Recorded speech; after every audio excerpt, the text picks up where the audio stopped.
अरे कपड़े धूप में किससे पूछकर सुखा रहे हो? तुम्हारे बाप की धूप है क्या? धूप चोर कहीं के, शर्म नहीं आती? गरीब मुल्क को नुकसान पहुंचा रहे हो, हुकूमत को लूट रहे हो।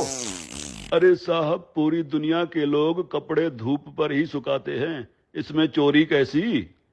जल्दी से अपने कपड़े उतारो। क्यों साहब, मुझे बगैर कपड़ों के देखना चाहते हो? अरे जो तार पर सुखाने के लिए लटकाए हुए हैं वो उतारो, अगर नहीं तो खर्चा पानी दो और अपनी जान छुड़ाओ।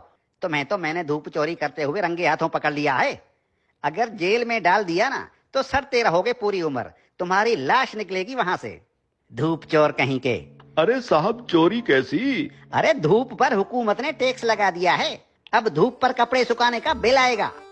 हाँ, लेकिन साहब हमने तो सुना है कि हुकूमत ने सोलर सिस्टम पर टैक्स लगाया है। अरे सोलर सिस्टम क्या पानी पर चलता है? नहीं साहब, सोलर सिस्टम तो धूप पर ही चलता है। तो टैक्स किस पर लगा? साहब सोलर सिस्टम पर। अरे धूप पर लगा ना, मुझे पागल समझ रखा है क्या? धूप चोर कहीं के।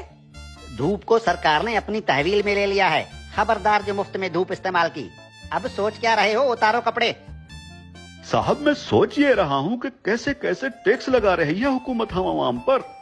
रेडियो हमारे बाप दादा सुनते थे और उसका टैक्स अब हम अदा कर रहे हैं। पीटीवी हम देखते नहीं, उसका टैक्स भी देना पड़ता है। बिजली का मीटर अपने पैसों से खरीदा और लगाया अपने घर की दीवार पर, लेकिन उसका किराया टैक्स की सूरत में देना पड़ता है। बिजली आने का टैक्स, बिजली जाने का टैक्स। अरे साहब, हम कौन कौन से टैक्स अदा करें? और जो IMF का कर्जा लेकर खा गए हो वो कर्जा कौन उतारेगा? अभी तो सांस लेने पर भी टैक्स लगेगा। मुफ्त में ऑक्सीजन गैस इस्तेमाल कर रहे हो, अपने बाप का माल समझ रखा है क्या? तुम लोगों पर तो ऑक्सीजन गैस की चोरी का केस भी बन सकता है, सीधे जेल के अंदर जाओगे। अरे साहब, ये क्या बात हुई? जुबान लड़ाते हो कानून से। अरे कानून साहब, लेकिन कल को अगर हुकूमत कहेगी कि आसमान पर बादल आ गए हैं, उसका टैक्स दो, बारिश हो रही है, उसका टैक्स दो, तो हम अब क्या बादलों और बारिशों का टैक्स भी देंगे? बादल और बारिश तुम्हारे बाप के हैं क्या? अगर बादल इस मुल्क के ऊपर आए तो वो भी इस हुकूमत की मिल्कियत हुई ना, अवाम को उसका टैक्स देना पड़ेगा। और अगर बारिश हुई तो बारिश का टैक्स भी देना पड़ेगा। बादलों और बारिशों के बाप का मुल्क है क्या ये? हाँ? ये जो गलियों में धूल उड़ रही होती है ना, जो तुम्हारे मुंह में चली जाती है, इसका टैक्स भी देना होगा। मिट्टी मुफ्त की नहीं है, 76 सालों से मुफ्त खाए जा रहे हो। उतारो अपने कपड़े, धूप को मुफ्त का माल समझ रखा है। याद रखो, जो भी धूप का टैक्स नहीं देगा उसके घर के ऊपर सूरज निकलना बंद हो जाएगा। और हाँ, ये जो बिजली की तारों पर परिंदे बैठते हैं ना, उन्हें भी बता दो कि बिजली के तारों पर अगर बैठे तो उसका टैक्स देना होगा।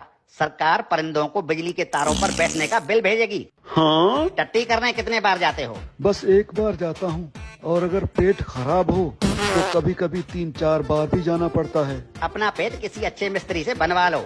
अगर दिन में टट्टी एक बार से ज्यादा आई तो उस पर भी टैक्स लगेगा। हाँ, एक बार टट्टी करने पर पेशाब मुफ्त कर सकते। ठीक है कानून साहब, लेकिन पाद और फूसी का भी बता दीजिए। पाद और फूसी गिन गिन के मारा करो, अगर मिकदार ज्यादा हुई तो टैक्स लगेगा।